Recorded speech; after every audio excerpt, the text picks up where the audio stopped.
Welcome to Donc Voilà Quoi, the podcast where history, culture, and activism collide. I'm your host, Jessie Louise, writer, speaker, and relentless questioner of the status quo. Here we dig deep into the stories that shape our world, connecting the past to the present and challenging dominant narratives. From historical deep dives and cultural critiques, this is a space for critical thinking and meaningful conversations. So if you're ready to explore the overlooked, the forgotten, and the truths hidden in plain sight, you're in the right place. Let's get started. Today, we're revisiting one of the most haunting prophecies of the 21st century, the end of America. Back in 2007, author and political thinker Naomi Wolf published a book with that exact title. At the time, it was dismissed by some as alarmist, exaggerated, or even hysterical. But others, those paying close attention, recognized it for what it was: a roadmap, a warning, and perhaps the clearest diagnosis of what happens when a democracy dies. Wolf identified 10 steps that every open society follows when it collapses into authoritarianism. 10 stages of decline have been repeated across history, from ancient empires to modern dictatorships. And when she looked around America in the Bush years, she saw each of those steps beginning to unfold. The war on terror was her evidence. The Patriot Act was her proof. The culture of fear, secrecy, and militarization, all of it signaled that the United States was already moving down the path from open society to closed. But here's the chilling truth. 17 years later, we're not just talking about the beginnings anymore. We're talking about completions. What was once the early warning signs has now become the fully realized structure of decline. America hasn't just followed Wolf's 10 steps. It has entrenched them, normalised them, and exported them abroad. So as we revisit this work, we're not just asking what happened to America. We're asking a much bigger question. What happens to the rest of the world when the so-called leader of the free world collapses in plain sight? This episode isn't just a retelling of Wolf's analysis. It's a reckoning with where we are now. Because if democracy can fall so decisively in America, with all its history, its mythos, and institutions, then no nation is safe from following the same path. So let's go step by step.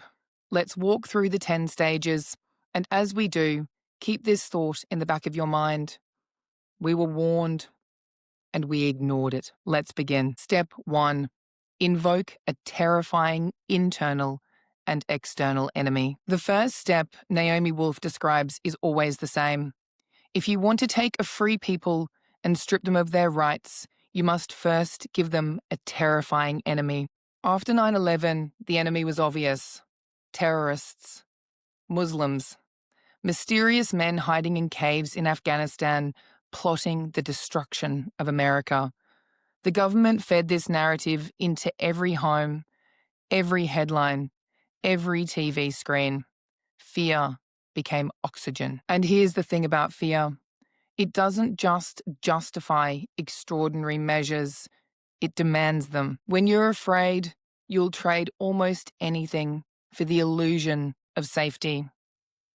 Freedom, privacy, dignity, all of it can be sacrificed if the state convinces you that the threat is real, imminent, and existential. But of course, the enemy never stays static.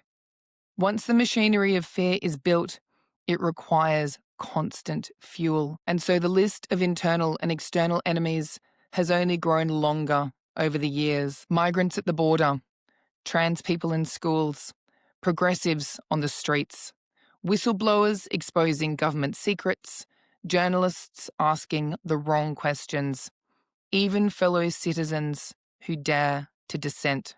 Think about it. In 2001, the government told you to fear al-Qaeda. In 2016, they told you to fear migrants. In 2020, they told you to fear protesters. Today, the cycle continues. A rotating cast of villains, each one more dehumanized than the last. And while the characters change, the strategy does not. Create a sense of crisis, stoke paranoia, divide society into patriots and traitors, because a population consumed by fear is a population easy to control. History shows us that this isn't uniquely American. Nazis had the Jews, Stalin had the kulaks. Every regime in history understood this. Inventing an enemy is the first and most necessary step in turning citizens into subjects. So when we look back at America in the years after 9/11, and then again in the Trump years, and even now, the pattern is unmistakable. America didn't just stumble into fear, it institutionalized it. It built its political identity around enemies, both within and without. And that means the ground was prepared. Once you convince people that they're under constant threat, the rest of the authoritarian project becomes infinitely easier. Step one is always fear. And in America, fear has become permanent. Step two, create secret prisons where torture takes place. If fear is the spark, then secret prisons are the machinery. Naomi Wolf's second step is stark. Once you've convinced the public that an enemy exists, you must create a space where law does not apply.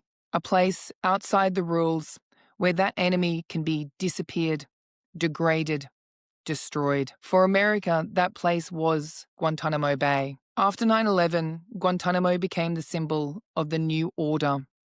Prisoners held without charge, torture rebranded as enhanced interrogation, orange jumpsuits, hoods over heads, shackles on the floor. And the most chilling part, it wasn't hidden. Guantánamo was not whispered about, it was broadcast.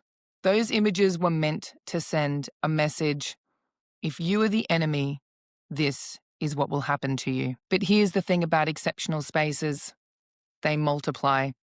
Once you accept that there can be one prison beyond the law, the concept spreads, and it's no longer confined to Cuba. Think of CIA black sites in Eastern Europe.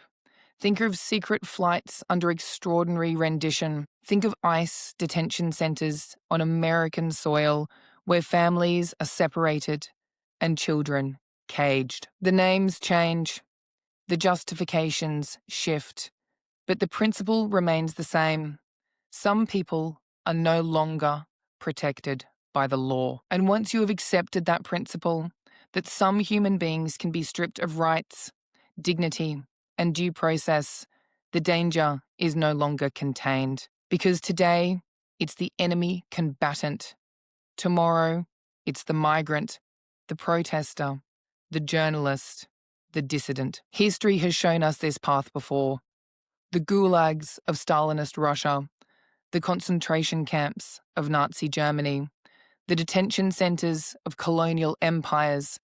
In every case, authoritarian regimes needed a place outside the rules where cruelty could be normalized. And America followed that same script. When Wolf identified this step in 2007, she was warning us. If you tolerate secret prisons, you tolerate the erosion of the very concept of law. And once law is suspended in one place, it can be suspended anywhere. Guantánamo Bay is still open. That fact alone should haunt us. It's proof that America has not only taken this step, but it has refused to walk back from it. Step two is always about creating a void, a place where law disappears. And the terrifying truth is this: once such a place exists, it never remains empty. Step three, develop a paramilitary force. Step three is simple, brutal, and immediate. Build a force that acts like an army, but serves at home. Democracies rely on two separate things: a military to defend the borders and police to maintain civil life. Authoritarian systems blur the line between the two. They train, arm, and deploy forces that treat citizens like enemies. That is the paramilitary model. Soldiers wearing the face of law enforcement, weapons and tactics meant for battlefields used on the streets and campuses. You don't need criminal law to explain why this is dangerous. You only need to imagine the consequences. When policing borrows the language, equipment, and mindset of war, protest becomes a theatre of occupation. Streets become tactical zones. Public squares, once for speech and assembly, become objectives to be retaken. We've watched this play out in multiple ways. Armoured vehicles at protests, riot gear at vigils, military-grade equipment delivered to municipal forces, federal units operating with military swagger in cities, private contractors moving between theatres of war and domestic security contractors who answer to no local civic mandate. And the logic that justifies it is always the same. The enemy is not merely dangerous, they are a threat to public order itself. That belief allows extraordinary measures to be framed as ordinary, and ordinary citizens to begin to accept the spectacle of force as the norm of state affairs. Think about the cultural effect. When you grow up seeing your streets policed like a battlefield, your relationship to the state changes. You do not approach it as a protector of rights, but as an occupying power. You learn to lower your head. You learn that speech has a cost. You learn to keep dissent small and private. Paramilitary forces also change incentives within the state. They create new institutions with their own loyalties, career paths, and reward systems, often separate from civilian oversight.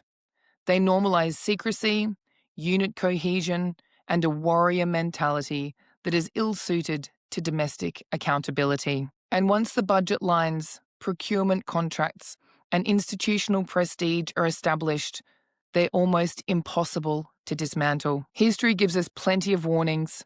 Empires that militarized policing domestically found the tools useful for preserving privilege, suppressing dissent, and enforcing hierarchy. When the instruments of force stop being accountable to the people, power concentrates, not through ballots, but through battalions. So this is the hard, plainly visible step, not just surveillance or rhetoric, but the visible presence of force, trained, equipped, and eager to be used. It changes the texture of public life. It changes the psychology of protest, and it introduces into civil society a readiness to resolve political conflict with violence rather than debate. Step 3 hands the state a muscle it can flex at will, and every time it flexes, the space for public dissent shrinks a little more. Step 4, surveil ordinary citizens. If the paramilitary force is the muscle of authoritarianism, then surveillance is its nervous system. Step 4 is to turn the gaze inward, not just on the so-called enemy, but on everyone. Ordinary citizens, neighbours, friends, you. Back in 2007, when Naomi Wolf first wrote The End of America, she was talking about warrantless wiretaps, phone records, and email sweeps. At the time, these seemed extraordinary, shocking even. The revelation that the government was listening in felt like a line had been crossed. But here we are, nearly 2 decades later, and the surveillance state doesn't just exist. It has become the very air we breathe. Facial recognition cameras scan crowds in real time. Algorithms track movements, purchases, friendships, and even political leanings. Predictive policing software claims to know who will commit crimes before they even happen. And as always, somehow, it points to the poor, the marginalized, and the already oppressed. And the most insidious part, we don't just tolerate it, we participate in it. We willingly carry tracking devices in our pockets. We document our lives online. We exchange privacy for convenience, unaware that every swipe, every click, every casual post is being stored, categorized, and mind. We are not merely being watched, we are watching ourselves on behalf of the state. And this is where the historical rhetoric becomes so deafening. Totalitarian regimes of the 20th century dreamed of this kind of reach. The Stasi in East Germany had tens of thousands of informants. Stalin relied on networks of spies and whispered denunciations. Even their apparatus, vast and terrifying as it was, pales in comparison to the effortless efficiency of digital surveillance today. It's cheaper, faster, and quieter, and it leaves no fingerprints on the state's hands because we've built the system ourselves. Surveillance changes how people act. It shrinks the imagination. It tells us that every choice, every word, every friendship might be monitored. And once you believe you're being watched, you begin to police yourself.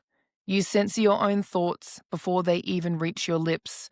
You make yourself smaller, safer, more compliant. That is the true purpose of surveillance. It's not about catching criminals. It's about producing docile citizens. Step 4 isn't just about technology. It's about psychology. When you can no longer tell where freedom ends and monitoring begins, you're already living in a society that is closed in on itself. Step 5, infiltrate citizens' groups. Step 5 is the slow poison. Infiltrate, disrupt, and delegitimize the organizations that give ordinary people power. You don't have to ban groups outright. You don't have to outlaw dissent. It's much more efficient to place someone inside, someone whose job it is to spread mistrust, push extreme tactics, to record and report, and to provoke infighting. Once the organization is unreliable from within, its power evaporates. History is full of examples. Authoritarian states have always used informants, but in a modern liberal democracy, the tactic is especially corrosive because it weaponizes the norms that make civic life possible. Trust, association, mutual aid. When the people can't rely on one another, grassroots organizing withers. Think of community centers, local activist groups, faith organizations, trade unions, student groups, and protest movements. In the name of security, law enforcement begins to plant assets, undercover officers, confidential informants, sting operations. At first, it's justified with the language of prevention. We're keeping you safe. But what it actually does is poison community solidarity. It teaches groups to suspect one another. It teaches leaders to look over their shoulders. It forces budgets to be spent on security rather than on organizing. It turns activists inward. And the consequences are practical and political. Marginalized communities lose the capacity to push for change. Movements that once mobilized neighborhoods into action splinter into committees that distrust one another. Recruitment slows. People who might once have risked a march or a petition choose instead to whisper in private messages. The moral courage that public protest requires is replaced by private anxiety. In recent decades, we've watched this happen in real time. Environmental groups, civil rights organizations, anti-war coalitions, all have reported infiltration.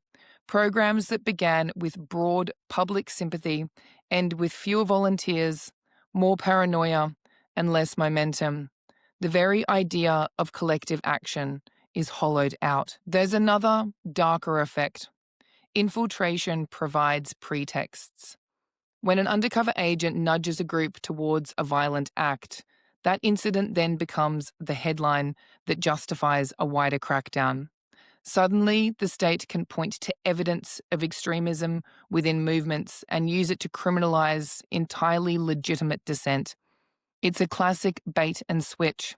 Manufacture a problem, then offer the solution, which always involves more surveillance, more policing, and fewer rights. And infiltration does something else that's harder to quantify.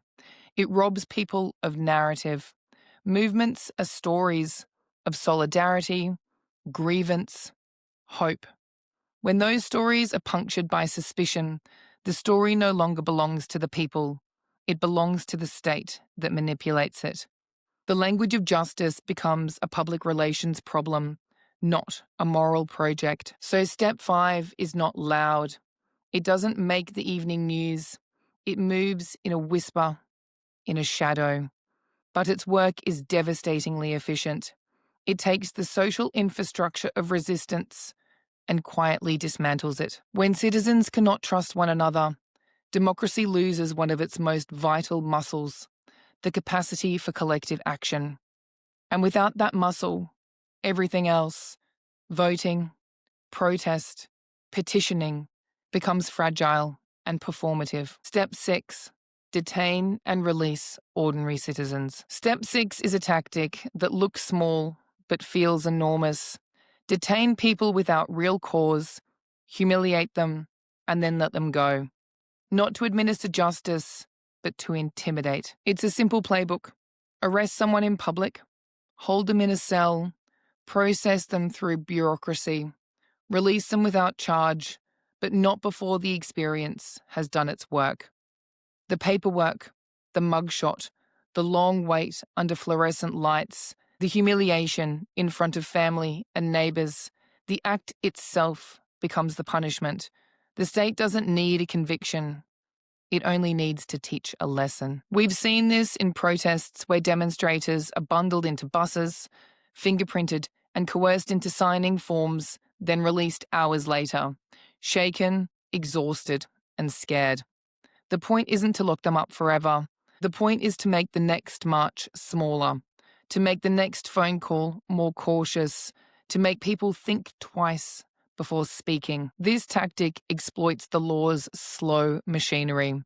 Legal protections exist on paper, but they are often meaningless in the moment of detention. Bureaucratic limbo becomes a weapon. The state can manufacture time, long enough to disrupt an organizer's life, long enough to drain a movement's energy, long enough to make dissent an unaffordable luxury. There's another cruelty here. It's selective and arbitrary. Ordinary citizens are not detained because they committed a clear public crime. They are detained because their presence is inconvenient, because their speech made someone in power uncomfortable, because their existence embarrasses an institution. That arbitrariness is the point. Randomness breeds fear. If you never know why you might be taken, you start to police yourself. And the ripple effects are practical and devastating. Employers notice arrests. Parents worry. Activists face legal bills and lost time. Communities shrink the scope of their demands. Leaders who might have organized a neighborhood meeting now hesitate because they remember someone who disappeared for a day and returned different. This step also weaponizes public record. A mugshot, a booking, a name in a database. These things follow people. They can be used to blacken reputations, to complicate visa applications, to make future organizing harder. The state doesn't need to convict. It only needs to create a permanent shadow. In short, Step 6 teaches people that dissent has immediate personal costs, even when the law says you're innocent. It replaces legal certainty with arbitrary punishment. It corrodes trust in the justice system because the system can be used against anyone at any time. And when large numbers of people begin to believe that truth, that you can be detained for speaking up, and the state can make that detainment feel like punishment regardless of guilt, then democracy has been far more deeply wounded than any headline can show. Step 7. Target key individuals. Step 7 is surgical. It's not about sweeping laws or mass detention. It's about picking people off. Authoritarians know that movements and institutions can survive general pressure. What they fear are the signalers, people whose courage makes bravery contagious. So rather than try to crush everyone at once, the state goes after the bravest, the loudest, and the most visible. Jail one journalist, silence one whistleblower, smear one historian, watch everyone else quiet down. Think of the roles these people play. A whistleblower pulls back the curtain. A journalist tells the story that authorities would rather hide. An activist turns private grief into public outrage. Remove that person, and you don't just silence one voice, you hollow out a channel for others to hear themselves too. We've seen this playbook in recent history. Names like Julian Assange, Chelsea Manning, and Reality Winner, whether you agree with them or not, became lightning rods. Their treatment sends a clear message. If you shine a light on wrongdoing, you could be prosecuted, disappeared into legal limbo, or publicly crucified. The law, the press, the courts, all can be repurposed as instruments of retribution. And it's not always dramatic court cases. Sometimes the targeting is quieter and just as effective. Financial audits, tax investigations, leaks of private information, relentless legal harassment. Lawyers and bureaucrats are used like hounds. The legal system is turned into a slow, grinding punishment. A long, expensive fight in a court does more than win or lose. It bankrupts reputations, drains reserves, and makes examples of the brave. There's also the playbook of online annihilation, coordinated smear campaigns, disinforming, doxing. The person targeted is not only legally endangered, their social standing, friendships, and income streams are attacked. Employers get nervous. Grant panels look twice. Foundations step back. The effect is practical and psychological. You don't just face the state. You find yourself abandoned by the ecosystem that once supported you. And here's the crucial point. Targeting individuals has an outsized, chilling effect. When someone who is admired or effective is punished, the rest of us translate their experience into a rule. Don't be next. Silence becomes self-preservation, solidarity phrase, courage becomes a risky, lonely commodity. It also rewrites the moral ledger. The state will paint these people as criminals, traitors, or extremists. The more the public accepts that framing, the easier it becomes to justify harsher punishments later. Language shifts. Leaker replaces truth-teller. Espionage replaces whistleblowing, and national security swallows dissent. This step is precise because it's efficient. You don't need mass incarceration or permanent curfews when you could make examples of a few key figures and let fear do the rest. It's surgical, but its effects are systematic. Institutions lose integrity, investigative journalism contracts, and civil courage is slowly exercised from the public sphere. Step 7 is a reminder that authoritarianism works at the level of persons as much as policy. If you want to erode democracy, you don't always seize the microphones. Sometimes you silence the microphone's keeper. Step 8, restrict the press. Step 8 is the chokehold. Control the press so information becomes a managed commodity. Naomi Wolf placed this step near the end of her list for a reason. Because a free press is the oxygen of democracy. Take away the oxygen, and the rest of the body weakens. Wolf warned that closing societies set about narrowing what can be said, who can say it, and which stories are allowed to reach the public. There are several ways that the press gets narrowed. One is a concentration of ownership. Fewer companies, often controlled by wealthy individuals or conglomerates, owning larger swaths of what we read, watch, and hear. When media ownership is concentrated, editorial independence is fragile. Commercial and political pressures can be decisive. Organizations that map power have long warned that this concentration distorts public discourse and makes it easier for elites to shape the narrative. Another vector is direct pressure and economic leverage. Governments and powerful actors can squeeze outlets through regulatory threats, advertising pressure, the withdrawal of public funding, or informal requests to fall in line. Recent reporting has documented episodes where state actors have leaned on media owners, or where cuts to funding for independent journalism have left whole regions of reporting vulnerable. The result is predictable. Watchdogs shrink, investigative projects close, and critical coverage thins. Then there is the physical and legal danger to reporters. Across the globe, and increasingly in the US, journalists face arrest, assaults, and legal harassment that make the act of reporting risky. Watchdogs tracking these trends show a deterioration. Watchdogs tracking these trends show a deterioration in the conditions that make free journalism possible. And when the press is under threat, the public loses the ability to know what its government is doing. What does this look like in practice? It looks like a landscape where the big stories that threaten power are ignored or minimized, where inconvenient facts are buried beneath thousands of competing infotainment items, where dissenting voices are dismissed as fringe, and where the official narrative is easier to access than the inconvenient truth. It looks like press freedom in name, but not in substance. And the effects are political and moral. A controlled press cannot ask the hard questions, cannot hold the powerful to account, cannot provide the shared facts a democracy needs to function. Without an independent press, corruption hides, abuses multiply, and citizens are left to argue over competing myths rather than a shared reality. So step 8 is not about censorship in the old-fashioned sense.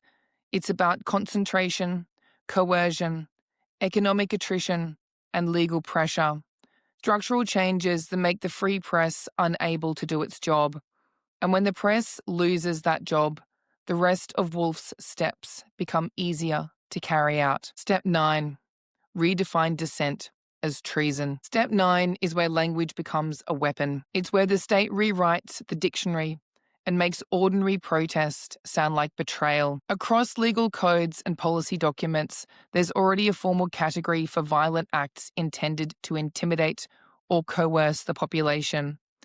Domestic terrorism. The law existed long before these recent crises. It's codified in statutes such as the Patriot Act and covered in federal guidance on domestic terrorism. But here's the problem. Labels matter. When political leaders and law enforcement begin to call protests, sit-ins, or acts of civil disobedience terrorism, the public imagination follows. A hashtag becomes not merely a complaint, but a national security threat. A banner at a march becomes evidence of a conspiracy. That rhetorical move changes everything. It justifies extraordinary policing, broader surveillance, and harsher penalties. We've seen this translated into real prosecutions and policy moves. In Georgia, for example, an expanded domestic terrorism law, rewritten after a mass shooting, was used in recent years against environmental and police accountability protesters in the Cop City site, leading to dozens of domestic terrorism charges that civil liberties groups say dangerously blur the line between violent crime and dissent. The tactic is nothing new. In earlier eras, politicians used the language of treason and subversion to marginalize dissent. Think of McCarthyism in the 1950s, when accusing someone of being soft on communism could end careers and destroy reputations. Language, when weaponized, does civic damage that lasts for decades. There's also a legal arm to this rhetorical strategy. Charging journalists, whistleblowers, or publishers under national security statutes converts revealing wrongdoing into a form of betrayal.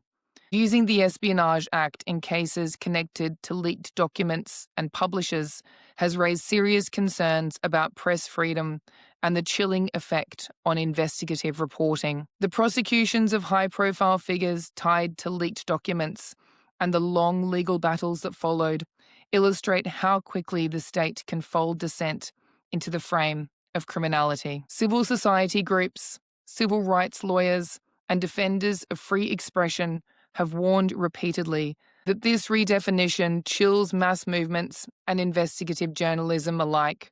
Organizations such as ACLU and the Brennan Center have flagged how broad application of domestic violent extremism labels and the trend towards prosecuting protest-related acts as terrorism can be used to suppress legitimate political expression. So step 9 is linguistic conquest. When dissent is renamed as treason, the mechanics of punishment shift into permanent gear. Protests are no longer a political tool, they're evidence in a criminal file. Speech becomes suspect. Solidarity becomes dangerous. If you want to break a movement, call it a conspiracy. If you want to silence a reporter, accuse them of aiding the enemy. When words are repurposed this way, the civic space narrows and the cost of collective action rises. Step 10. Suspend the rule of law. Step 10 is the final act. It's where law, the promise that rules apply equally to everyone, is no longer the limit on power, but the tool to those who wield it. When the law is suspended, legal norms that once protected citizens become optional. Extraordinary measures, detention without charge, targeted killings outside any transparent legal process, political interference with prosecutions, are normalised and then justified as necessities.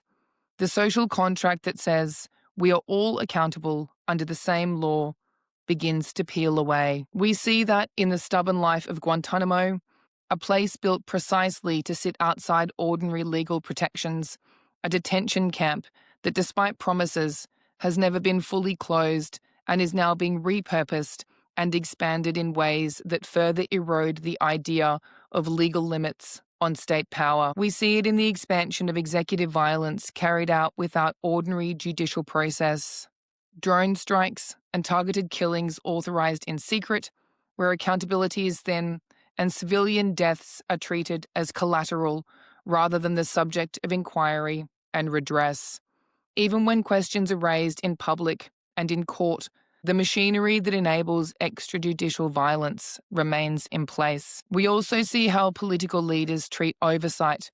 When presidents and their allies declare war on subpoenas, when senior officials flout congressional demands, or when the Department of Justice is reshaped to serve political ends rather than impartial justice, the checks that made law meaningful are hollowed out. That process is not theoretical. It has been documented in hearings, committee reports, and academic analysis of executive behavior and DOJ politicization. What this adds up to is grimly simple.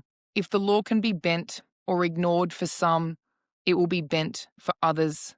If exceptions become permanent, then the exception swallows the rule. Rights that once felt secure, the right to a fair process, to protection from arbitrary detention, to public accountability for state violence, become conditional privileges, doled out or withheld, depending on who is in power. And make no mistake, suspending the rule of law is not merely a technical change in governance, it's a cultural shift. It teaches citizens that the guarantees they relied upon are negotiable. It trains administrations to act in secrecy.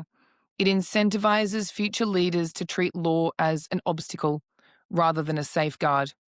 Once the lesson is learned, it can be used again and again. Naomi Wolf framed this as the final step for a reason. All the earlier steps, fear, secret prisons, paramilitary forces, surveillance, infiltration, arbitrary detention, targeting individuals, muzzling the press, and calling dissent treason, converge here. The last step converts temporary emergency powers into a permanent architecture. And once that architecture is in place, rebuilding a rights-respecting polity becomes vastly harder. So that is the map that Wolf drew. And when we look at how these elements have been applied and normalised, it's clear why she warned us so urgently. The question is not whether a democracy can fail, it's how we recognise the patterns early enough to stop the final step from becoming the new normal. We've walked the map, 10 steps, 10 small violences that add up to a single great theft, the theft of a people's right to govern themselves. Taken one by one, some of these steps can look like pragmatic responses to crisis. Fear is immediate. Security feels sensible. The state promises protection, order, the illusion of normal life. But the point of walking them together is to reveal something the individual steps try to hide. These are not isolated restrictions. They are a grammar, They form a language of closing. Authoritarianism doesn't arrive as a single dramatic seizure. It prefers patience. It prefers legalism, procedure, plausible deniability, and the slow accretion of emergency. It prefers to dress itself in the clothes of legality and call itself necessity. That's why Naomi Wolf's list matters. It shows the pattern. It gives us the vocabulary to name what is happening before the last shutter falls. Look back through history and you'll see the same grammar. Empires, dictatorships, colonial regimes, each learned to trade consent for fear, rights for order, accountability for secrecy. The instruments differ. Wiretaps become facial recognition. Gulags become detention centers. The logic is the same. Manufacture crisis, justify exceptional measure, normalize the exceptional, and then make it permanent. And there is another thing we must admit. Power is contagious.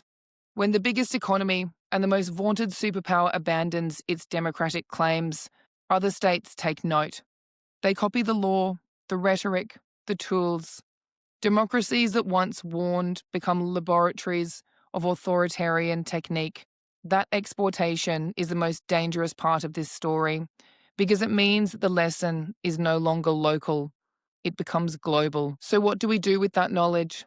How do you answer a map without letting it become a guide? First, name it. Call the steps by their names when you see them. Language is a precondition of action. If we cannot describe what's happening, we cannot resist it coherently. Teach the 10 steps. Talk about them at kitchen tables and community meetings. Use them as a check when you read policy or watch legislation be passed. Second, shore up institutions that still matter. Support independent journalism. Fund legal clinics that defend protesters and whistleblowers. Back civil society organizations that build community power rather than surveillance. If the press is oxygen, be the bellows. Third, protect one another. Mutual aid, local organizing, and neighbor-to-neighbor solidarity are the safety nets that reweave trust when it's being shredded. When infiltration and suspicion are the tactics of the state, we must make community an act of defiance. Show up for each other, share resources, teach digital privacy to the people you care about. Fourth, make accountability real again. Demand transparency from local institutions. Turn subpoenas into public movements rather than a theatre of evasion. Support oversight bodies. Insist on independent judges. And refuse the appeal that security trumps basic process. The rule of law means something only when it applies to the powerful as well as the weak. Fifth, cultivate courage where it counts. It is costly, yes. Targeting and legal harassment will happen, but courage begets courage. When someone speaks, we must not let them stand alone. Defend whistleblowers, protect journalists, amplify marginalized voices rather than allowing smear to define them. And finally, resist the myth of invisibility. Democracies die slowly because we let them. They can be rebuilt deliberately if enough people choose to act. Democracy is not a relic that can be admired.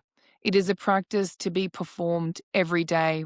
In the vote, in the protest, in the small, stubborn acts of solidarity that stitch communities back together. This brings us to the end of this episode of Donc Voilà Quoi. If this episode has a single demand, it's this. Refuse to be bluffed by fear. Name the tactic, call out the steps, and refuse the bargain that says safety requires the surrender of dignity.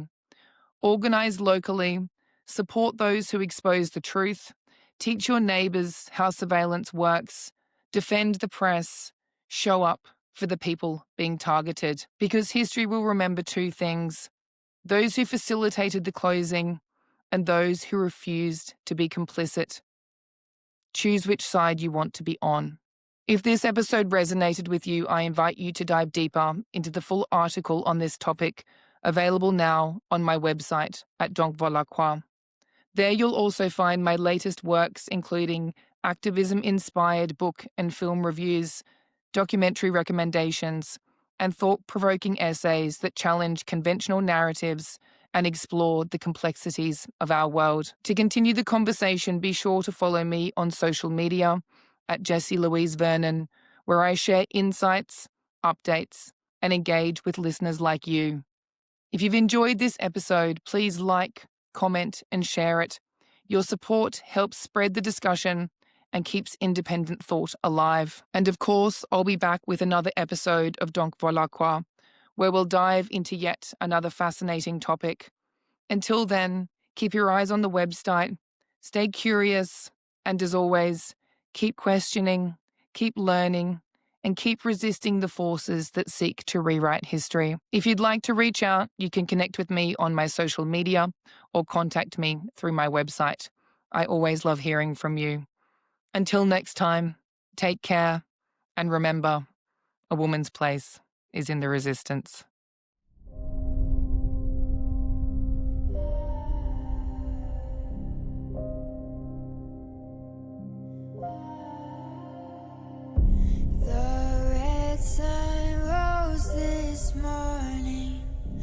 Dark skies pronounce your warning. Nowhere to run, nowhere to hide.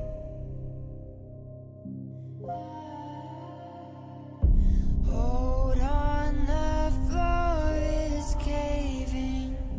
Your walls turn into cages. Your refuge will be your demise. Dances with the devil. Your power isn't special. We don't fit on your canvas. We burn it all to ashes now. 'Cause we are